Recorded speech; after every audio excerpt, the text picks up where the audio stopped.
časni arhijereji, časni oci, igumanije i učesnici simpozija.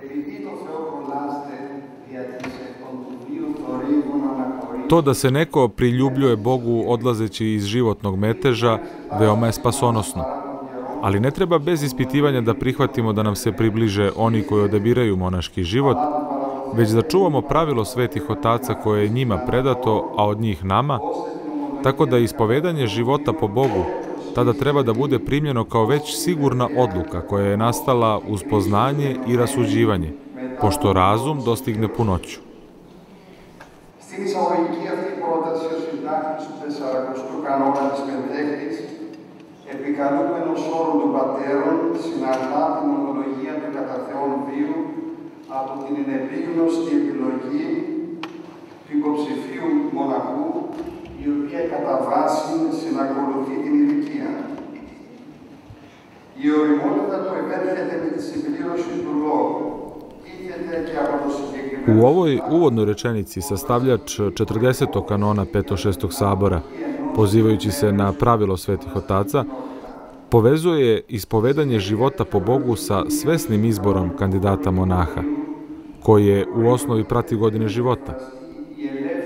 Zrelost koja dolazi pošto razum dostigne punoću, konkretni sastavljač postavlja kao osnovnu pretpostavku da novi član bude primljen u monašku zajednicu.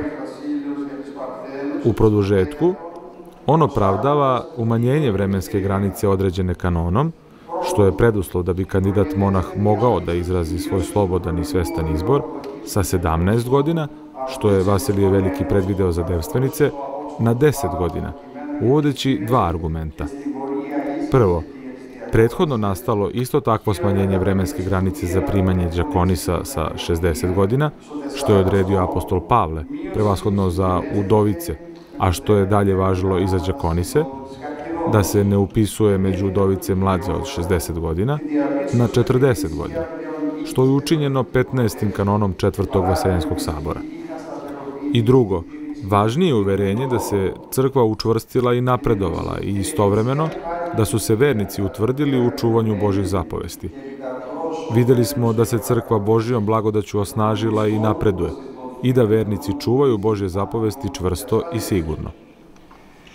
Η τελευταία πρόταση που εξαρτάται την κανονική νομοθεσία από την υγιεινή ιστορική κατάσταση της Εκκλησίας θέτει σε ασφαλή βάση την αξιολόγηση των δεδομένων που παρέχουν οι κανονικές πηγές για την πραγμάτιση του θέματος του Μέγιανου. Poslednja rečenica kojom se kanonsko zakonodavstvo uopšte stavlja u zavistan položaj od istorijskog momenta u kojem se crkva nalazi, postavlja na bezbednu osnovu ocenu činjenica koje nam kanonski izvori daju, a u cilju razmatranja teme koja mi je poverena. Treba još spomenuti da kanonske preporuke koje se odnose na organizaciju ženskog monaštva nisu ograničene niti iscrpljene samo onime što je predviđeno apostolskim, sinodskim i svetotačkim kanonima i definisano mnogim drugim izvorima, kao što su, na primer, tipici, monaška pravila i uslovi koje su sastavili oci monaštva u kanonskim odredbama i odgovorima, u odlukama sinodskih organa, u hagiografskim tekstovima i tako dalje. U svim ovim izvorima su posvedočena, negde u odlomcima, negde sistematski, načela i stavovi koji su se s vremena na vreme projavljivali, a u vezi sa organizacijom monaštva. U ovom širokom polju tekstova ima mnogih mirisnih i lepih cvetova, ali razasud postoji i korov, pa čak i trnje. Zbog toga i ne treba sva od reda svedočanstva prikupljati bez kritičke ocene. Sve što nam izvori predaju, posebno oni iz takozvane psevdokanonske tradicije, ne treba uvek uzimati i kao ispravno. Potrebna je teološka i istorijska kritička provera, ne samo da bismo razlikovali izvorno od lažnog, već uglavnom da bismo utvrdili, na primjer, koja je bila samosvest monaha, kakva je bila veza sa sveštenstvom, a kakav odnos sa episkopom vezano za duhovno rukovođenje, ko obavlja monaški postrig u ženskim manastirima i tako redom. Gore navedena pitanja jesu istovremeno i goruća kanonska pitanja, uopšte za monaštvo, a posebno za žensko monaštvo.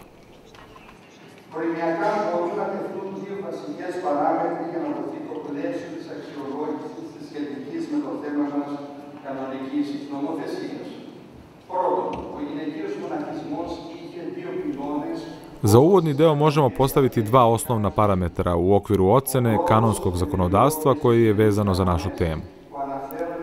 Prvo, žensko monaštvo je počivalo na dva stuba što se tiče kanonskih načela njegove organizacije. Prvi je utemeljen na svetim kanonima koji se odnose na pojavu i postojanje redova udovica, devstvenica i đakonisa, koji su se obrazovali u nedrima crkve u svetu i koji su u mnogome delovale katihetskim, liturgijskim i dobrotvornim radom, na čijem je čelu bio episkop. Drugi stub je postavljen, uglavnom, na takozvanim pravilima podvižničkog života koji su zakonopoložili oci monaštva, Pahomije, Vasilije, Veliki, Kasijan, Benedikt i tako dalje, kao i za žene koje su odlazile u pustinju i tamo živele u neprestanom slavoslovlju Boga. U prvom slučaju, Bogu posvećena žena je bila pomoćnik i saradnik episkopa na bogugodnom delu. U drugom slučaju ona je bila podvižnica koja za jedini cilj imao odricanje od sveta, čak i obaveze i potrebe da služi crkvi, kako bi, sada već slobodna, srela ženika Hrista u odnosu ljubavi koja nadilazi sve svetsko.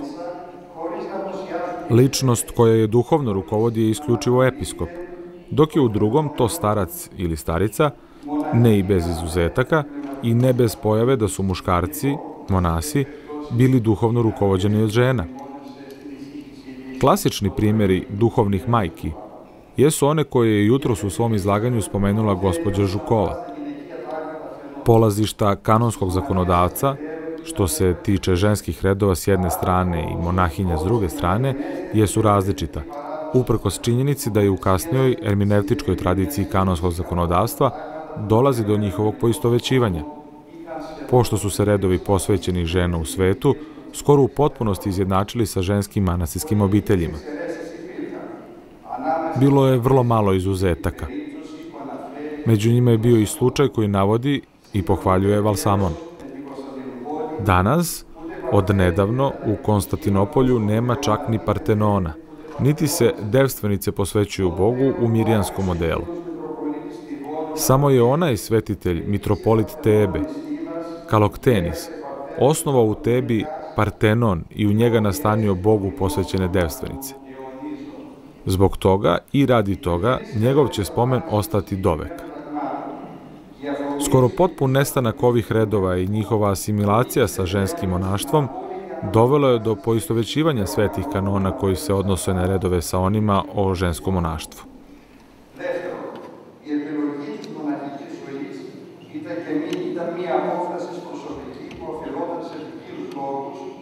Ανάμεσα σε αυτούς πρωτίστως η βαθύτατη επιθυμία του υποψηφίου μοναχού και ολοκληρωτική αφιέρωση στον Θεό, θεωρούμενη αυτή ως θείον κάλεσμα ή η συνάντηση με ένα φημισμένο για την αγιότητά του γέροντα ή γερόντισσα ή ακόμα και ένα τυχαίο περιστατικό που στεκόταν καθοριστικό γεγονός στην απόφαση. Drugo, izbor monaškog života bila je lična odluka, doneta iz različitih razloga, među kojima je prevashodno bila najdublja želja kandidata monaha za potpunim posvećenjem Bogu.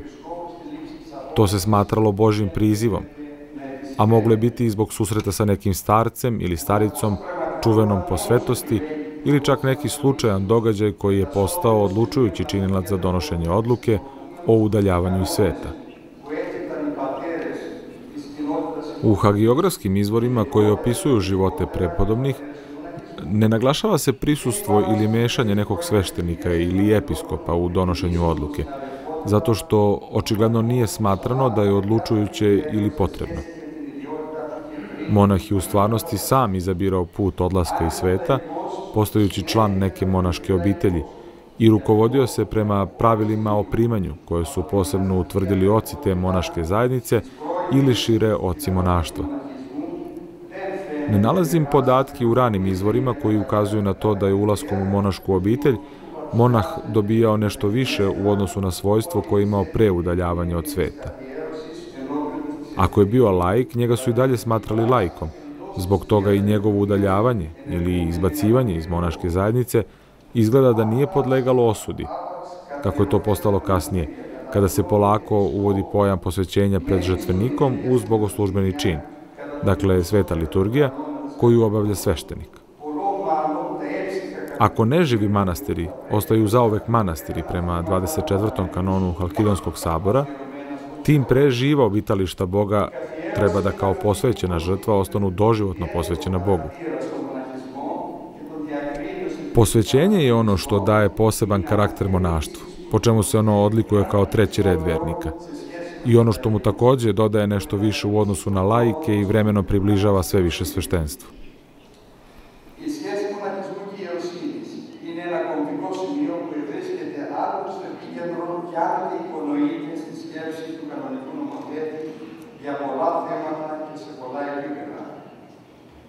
Έχω τη γνώμη ότι το προγενέστερο δάγμα των διακονισών, για τις οποίες ήταν αναγκαία χειροτονία του επίσκοπων εντός του Ιερού Βήματος, κατά την ίδια τάξη με αυτή της χειροτονίας του διακόνου, έφερνε αρχικά τις μοναχές πιο κοντά στην ιεροσύνη από τους μοναχούς, καθώς οι μοναχές θεωρήθηκαν ότι είναι η συνέχεια των διακονισών. Είναι χαρακτηριστική η μαρτυρία του γεωγράφου. Veza monaštva i sveštenstva predstavlja čvorno mesto koje se nekad nalazi u epicentru, a nekad ga kanonski zakonodavac podrazumeva u mnogim pitanjima i na mnogim nivoima. Mišljenja sam da budući red đakonisa, koji je ranije postojao, za koje je neophodno bilo rukopoloženje od strane episkopa, da su mnogo pre monahinje bile bliže sveštenstvu u odnosu na monahe, pošto su monahinje smatrane nastavkom reda đakonisa. Karakteristično je svedočanstvo biografa Alimpija Stolpnika o majici prepodobnog. U istom prostoru, dakle sa monahinjama, živjela je i majka prepodobnog i držala isto pravilo kao i monahinje. Ali monašku shimu nije primila, mada ju je mnogo puta prepodobni Alimpije molio govoreći da je monahinja isto što i đakonisa. U vezi s tim postoji dosta svedočanstava koji potvrđuju da je igumanija trebalo da primi čin đakonisa.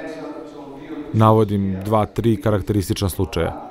Nektarije Konstantinopoljski daje svešteničku shimu u Hristu đakonstva prepodobnoj Dominiki, pošto je učinio predstojateljicom svih duša koje su dolazile kod nje u njen manastir da se spasu. Slična praksa se navodi i u žitiju prepodobne Irinije Hrisovalandu. Dakle, nimalo ne odlažući, patrijarh Metodije zatraži kadionicu, stavi tamjan i pošto izgovori blagosloven Bog i prvi započe odgovarajuće pojanje, rukopoložio je Irinu za prvu đakonisu Velike crkve, jer je poznao Duhom Svetim njenu čistotu koja u njoj obitavaše, a posle toga položi na nju i pečat igumanije.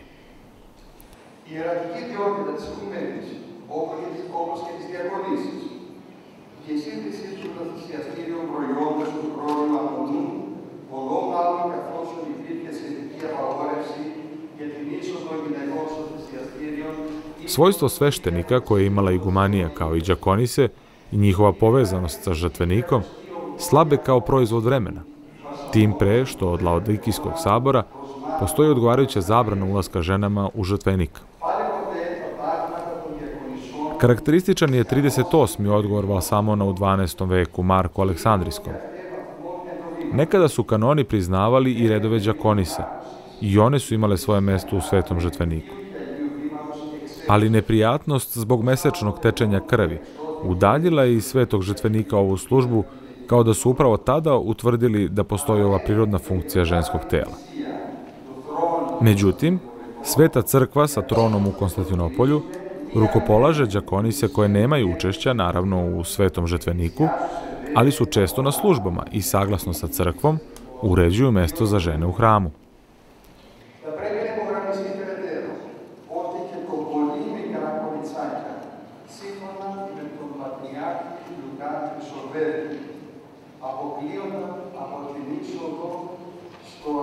Dalje, treba podvući da i uzrastom veoma malim devojčicama, saglasno sa patrijarhom Lukom Hrisovergom, nije bio dozvoljen ulazak u sveti oltar, pa čak ni u izuzetnoj nuždi, za vreme sveštenodejstvovanja sveštenika.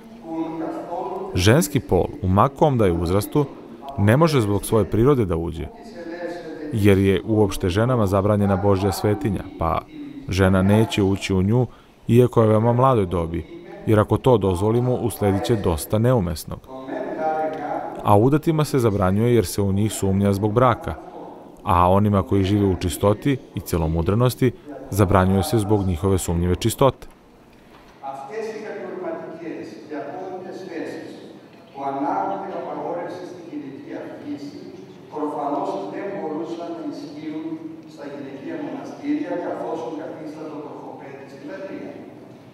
Έτσι γίνονταν εξαιρέσεις.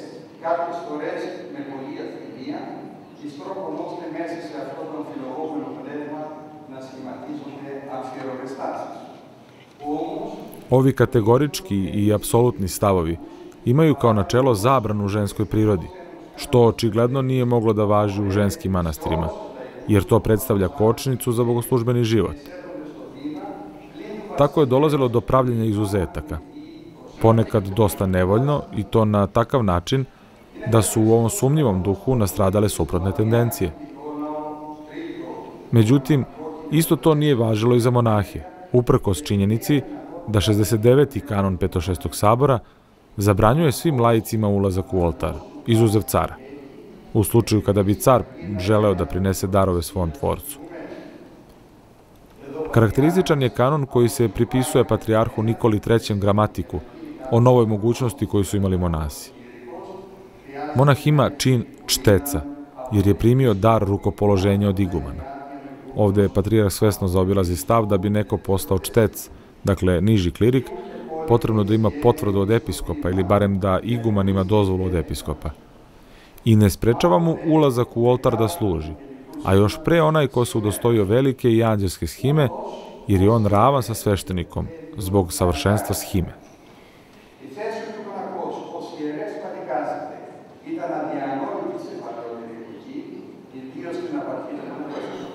Stav da je monah ravan sa sveštenikom bila je neshvatljiva u starijim vremenima, posebno na početku monaštva.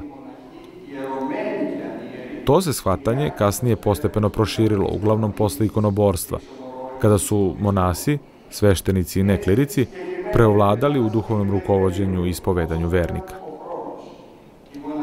Tako su, posle određenog perioda i kako je prolazilo vreme, monasi sve više težili da budu okarakterisani kao klirici, dok su monahinje sledile suprotan pravac i sve se više udaljavale od žrtvenika.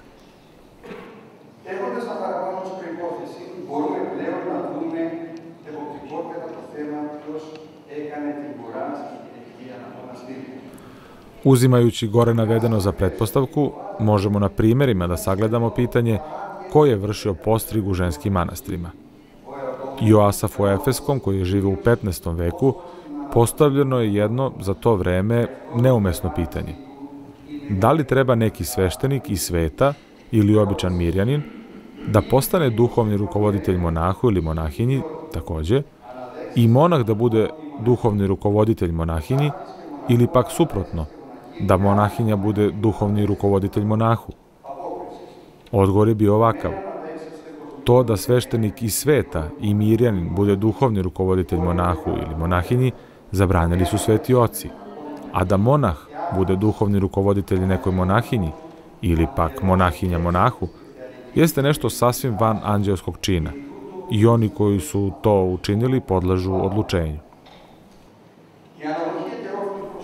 Duhovno rukovođenje osobom suprotnog pola za Joasafa nije bilo poželjno, ali nisu svi izvori, a posebno stariji, podržavali njegov stav.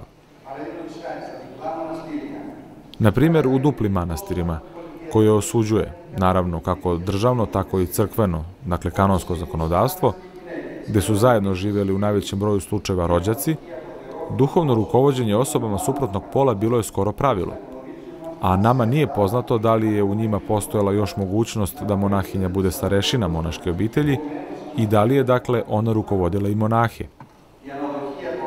Duhovno rukovođenje od strane muškaraca uglavnom je bilo u slučajevima kada je osnivač nekog ženskog manastira bio starac.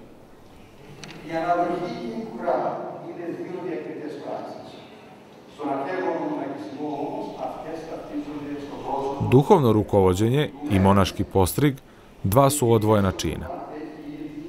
Međutim, u drevnom monaštvu oni se poistovećuju u ličnosti đakonise, igumanije. Evgenija Žukova je već naglasila kroz hagiografske izvore da je igumanija davala shimu monahinjama posle jedne molitve ili službe koju je ona sama obavljala. U žitiju Svete Evpraksije karakteristično se kaže sledeće. Sledećeg dana đakonisa, uzevši Evpraksiju, uvede je u hram i ona, đakonisa, pomolivši se, obuče joj monašku shimu. Slični navodi postoji i u žitiju prepodobne matrone i u drugim izvorima koje je jutros naveo isti predavač. Predavanje shime u ovim slučajevima bio je čin koji nije imao veze sa žrtvenikom, dakle nije bio povezan sa svetom liturgijom i mogao je da se obavi bilo gde, u nekom manastiru, u kući, u pustinji ili gradu, od strane monaha ili monahinje.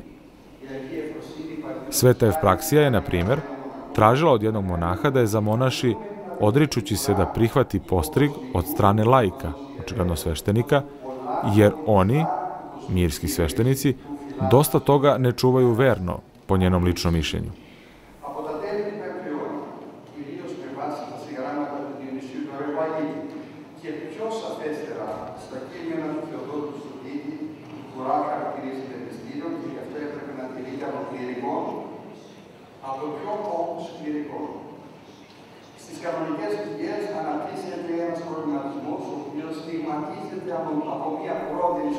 Od kraja 5. veka, uglavnom na osnovu spisa svetog Dionisija Areopagita i jasnije u tekstovima Teodora Studita, monaški postrig je okarakterisan kao sveta tajna i zbog toga nju treba da obavlja sveštenik. Međutim, koji sveštenik?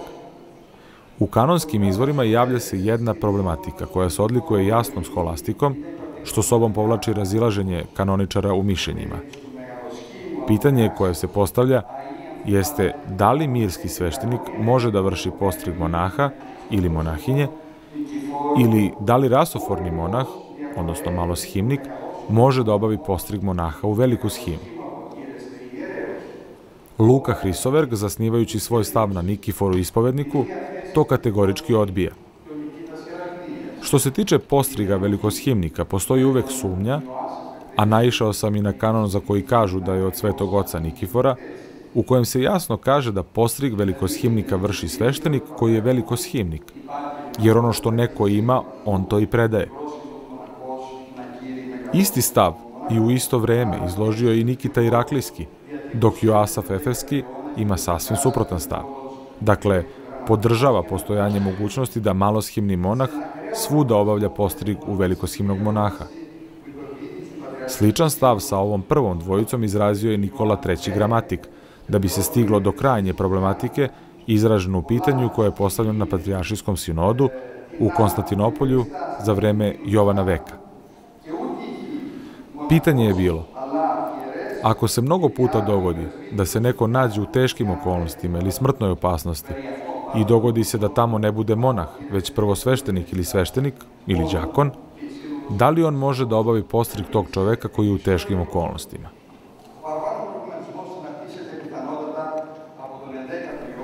Gore navedena problematika nastala je verovatno u 11. veku i izgleda da se isključivo odnosila na muško monaštvo, pošto je u ženskom monaštvu počeo sve više da preovladava monaški postrig koji je obavljao episkop. Razlozi su različiti. Prvo, kao što je rečeno, za žensko monaštvo se smatralo da predstavlja red koji je nasledio đakonise, udovice i devstvenice koje kanonski zakonodavac stavlja pod duhovnu odgovornost episkopa, te je očekivano da sve ono što predviđaju odgovarajući kanoni bude i primenjeno. Drugo, duhovno rukovođenje ženskog monaštva od strane episkopa razvija se i naporedo sa sve jačim preovlađivanjem manastira zatvorenog tipa, do te mere da se podiže visoki zid između dva pola. O ovom pitanju se ponovo dosta raspravljalo iz epohe u epohu. Tako da je uvođenje zatvorenog tipa manastira donelo to da ženske manastire posećuju samo sveštenik koji služi i episkop, koji je imao i odgovornost da rešava bilo koji ozbiljan problem koji bi nastao u ženskim manastirima, uglavnom skandala, pošto je on prevashodno ličnost u crkvi koja je imala vlast da vezuje i dreši.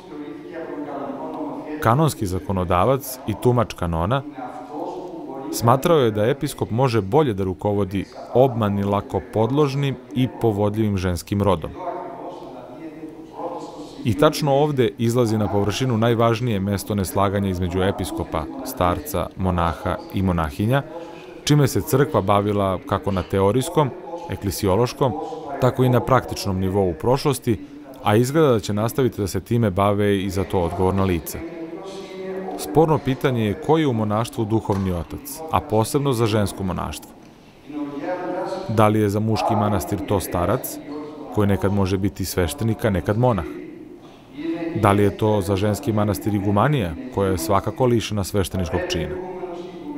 Da li iguman ili igumanija treba da se povuku ako u nekim konkretnim pitanjima duhovnog rukovođenja episkop ima drugačiji stav od njih? Da li igumanija može isključivo sama da prima ispovest monahinje? Ko ima prvu reč, igumanija ili duhovni otac, ispovednik ženske obitelji, posebno kada postoji razlika u njihovim mišljenjima? Odgovor na ova pitanja biće dat u tekstu za zbornik, a u ostalom načela je izložio prethodni izlagač, visoko prepodobni iguman Svetog manastira Simona Petra.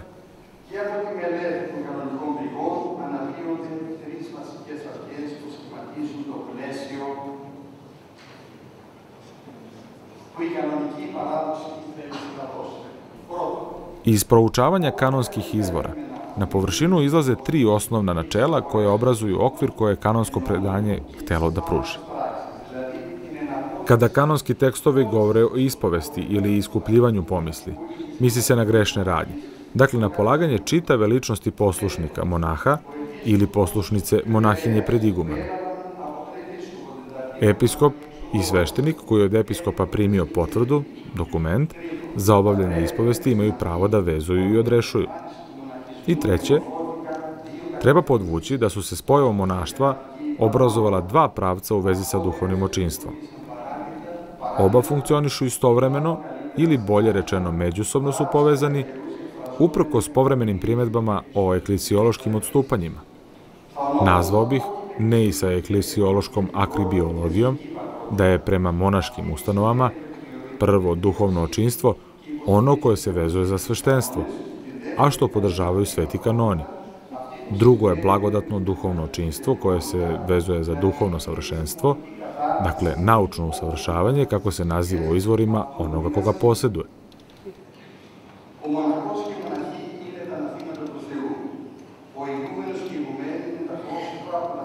Monah i monahinja su žrtve koje su prinesene Bogu. Iguman i igumanija su ličnosti koje ih prinose pred presto Božiji kao bogougodni kad. Žrtva u nebeskoj večnoj liturgiji jeste ishod ljubavi. To je cilj duhovnog očinstva i on tako treba da se izražava. U protivnom, monaštvo će ostati zarobljeno u svetskim formama. Hvala.